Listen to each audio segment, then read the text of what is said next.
ये जी आज अली बुखारी साहब, शुएब सिंह साहब की हमारी पिटीशन इलेक्शन कमीशन की लगी हुई थी। तो आज़म स्वाति साहब हमारी सारी जितनी लीगल टीम है आज आई हुई है और अल्हम्दुलिल्लाह हमने केस जो प्रेजेंट किया और नेक्स्ट डेट के लिए जवाब के लिए तलब हो गया।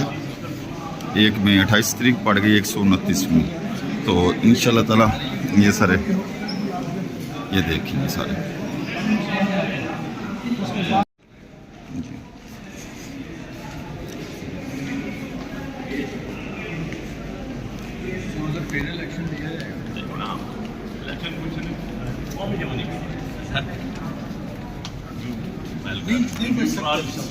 जल्दी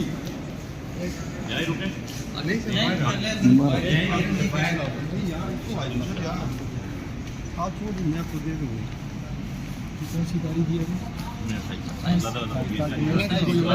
कोई और मुकदमा ना हो ना, असल चीज़